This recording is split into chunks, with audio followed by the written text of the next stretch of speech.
Beginners கூட ஈஸியாக இதை செஞ்சிடலாம். இத்தனை நாள் இது தெரியாமல் போச்சே அப்படின்னு ஃபீல் பண்ணுவீங்க. நிறைய பேர் வந்து ரசகுல்லா வீடியோ போட்டிருக்காங்க. ஆனால் நீங்கள் செய்யும் பொழுது அது சரியாக வர்றதில்லை.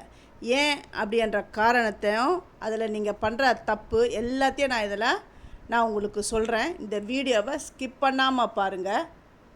அப்போ தான் நான் சொல்கிறது ஒரு டிப்ஸும் உங்களுக்கு தெரிய வரும். நான் இதுக்கு வந்து 2 லிட்டர் ஃபுல் ஃபேட் மில்க் தான், ஆரஞ்சு மில்க் ஆவினில் தான் நான் எடுத்திருக்கேன். ஃபஸ்ட்டு இதை நான் உடச்சி ஊற்றிடுறேன். இந்த ரசகுல்லா பண்ணுறது வந்து ரொம்ப பெரிய ப்ராசஸ்லாம் கிடையாது, ஈஸியாக பண்ணிடலாம். அந்த ஸ்வீட் கடையில் எப்படி கிடைக்குதோ அதே மெத்தடில் நம்மளும் செஞ்சிடலாம். இந்த பால் வந்து ஒரு கொதி வந்தாலுமே போதும். அப்படி பொங்கி வரும்பொழுது ஆஃப் பண்ணிவிடுங்க. நீங்கள் வந்து லெமன் அப்படி இல்லைன்னா வினிகர் வந்து எல்லா கடையிலையும் கிடைக்கிது. அப்படி இல்லைன்னா லெமன் கூட எடுத்து வச்சுக்கோங்க. கொஞ்சம் கொஞ்சமாக அந்த லெமனை அந்த வினிகரை விட்டு அந்த தண்ணி எந்த பக்குவத்துக்கு அதை வந்து திரிக்கணும்னு பாருங்கள். இந்த பாருங்கள், அப்படி பாருங்கள், அந்த தண்ணி மாதிரி அந்த பால் தனியாக பன்னீர் தனியாக பிரிஞ்சுடுது பாருங்கள். இந்த அளவுக்கு திரிஞ்சு வரணும். இப்போ இதை வந்து வடிகட்டணும். ஒரு துணியில் வச்சு வடிகட்டிட்டு நார்மல் டேப் வாட்டரில் வாஷ் பண்ணிக்கோங்க. ஏன்னா வந்து வினிகர் சேர்த்துருக்கோம், புளிப்பு அந்த டேஸ்ட் இருக்கும். அதுக்காக தான், அதை அவாய்ட் பண்ணுறதுக்கு தான் அந்த டேப் வாட்டரில் கொஞ்சம் வாஷ் பண்ணிக்கணும். இப்போ என்ன பண்ணுங்கள், அதை மூடி அது மேலே வெயிட் வச்சுடுங்க. நீங்கள் சாதா இந்த பன்னீர் மேக்கர் தான் இருக்கணும் என்ற அவசியமே கிடையாது. சாதா துணியிலேயே நீங்கள் இந்த மாதிரி செஞ்சுக்கோங்க, வடிகட்டிக்கோங்க. இப்போ சர்க்கரை வந்து 1.5 கப் சர்க்கரை எடுத்திருக்கேன். 1 கப் சர்க்கரைக்கு 4 கப் தண்ணி. அப்போ 1.5 கப் சர்க்கரைக்கு 2 கப் தண்ணி வந்து நான் விடுறேன்.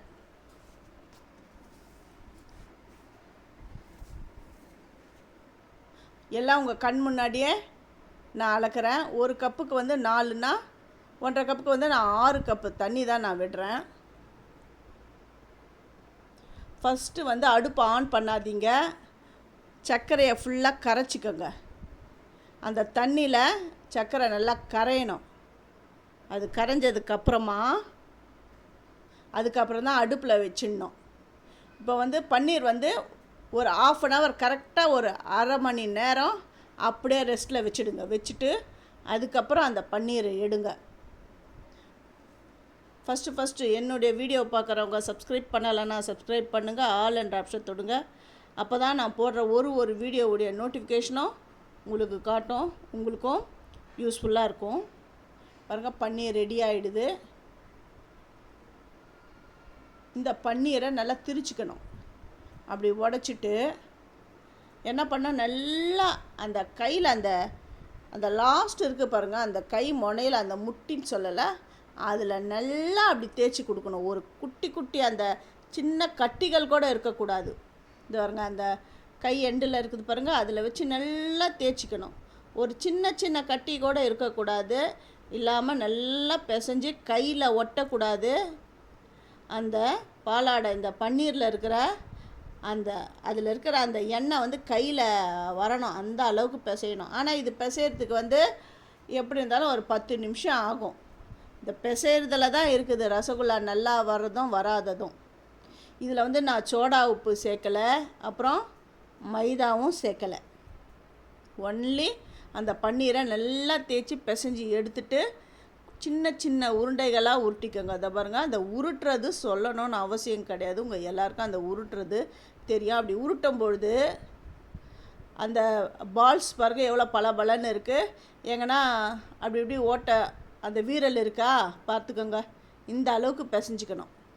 சர்க்கரையெல்லாம் நல்லா கரைச்சிட்டு அதுக்கப்புறம்தான் அடுப்பை ஆன் பண்ணணும். இந்த பாருங்கள், எல்லாத்தையும் நான் வந்து உருட்டி எடுத்துட்டேன். இப்போ சர்க்கரை பாகு வந்து கொதிக்குது. இந்த டைமில் ஊட்டி வச்சுருக்குதை இதில் சேர்த்துக்கோங்க.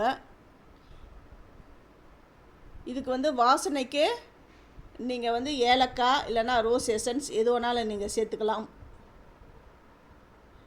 அடுப்பை வந்து ஹையில் வச்சுக்கோங்க. ஹையில் வச்சா இந்த பாருங்க, இந்த மாதிரி கொதி வரணும். எப்படி வந்திருக்கு பாருங்கள். ஆனால் ஒரு 15 நிமிஷம் இதை நல்லா ஹை ஃப்ளேமில் வேக விடணும். நம்ம போட்டது 3 மடங்கு ஆகணும். அப்படி எடுத்து பார்த்தீங்கன்னா, அப்படி தொட்டிங்கன்னா அப்படி சாஃப்டாக இருக்கணும். அப்படி எடுத்திங்கன்னா என்ன பண்ணுங்க, அது சுருங்கக்கூடாது. அந்த ரசகுல்லா சுருங்கக்கூடாது. அப்படியே அதே ஷேப்பில் இருக்கணும். இங்கே பாருங்கள், அப்படி எடுத்து நான் இப்படி ப்ரெஸ் பண்ணுறேன். அந்த சிரப்லாம் அப்படி வருது பாருங்கள். இன்னும் நான் இதை கட் பண்ணி காட்டுறேன். நான் குட்டி குட்டி ரசகுல்லா தான் உருட்டி போட்டேன். ஆனால் இது பாருங்கள் 3 மடங்கு பெருசாக இருக்குது. அந்த சிரப்பில் போட்ட உடனே 3 மடங்கு பெருசாகி போயிடுது. அது வெந்ததுன்னு எப்படி தெரியணும்னா அது மேலே அப்படியே ஷைனிங்காக இருக்கும் அந்த ரசகுல்லா. இதை பாருங்கள், நல்லா எவ்வளோ அழகு, நல்லா ஸ்போர்ஸாக உள்ளே எப்படி வந்திருக்கு, எப்படி அந்த சிரப்பெல்லாம் குடிச்சிருக்குன்னு பாருங்கள். இப்போ நான் இதை அந்த கிண்ணத்தில் நான் போடுறேன். இப்போ அதில் இருக்கிற சிரப்பெல்லாம் நல்லா பிழிஞ்சு எடுத்துடுறேன். பிழிஞ்சிட்டு மறுபடியும் அந்த தண்ணியில் போடுறேன். எப்படி அந்த சிரப்பை சக் பண்ண போகுதுன்னு பாருங்கள். அப்படியே சக் பண்ணி அப்படியே கொஞ்சம் அப்படியே விரியுது பார்த்திங்களா. இதுதான் பர்ஃபெக்ட் மெத்தட். நம்ம ரசகுல்லா செய்கிற மெத்தட் இது. பிகினர்ஸ் எல்லாருமே இதை செய்யலாம், ரொம்ப கஷ்டமே கிடையாது. இதை செஞ்சுட்டு எப்படி இருந்தது கமெண்ட் பண்ணுங்கள்.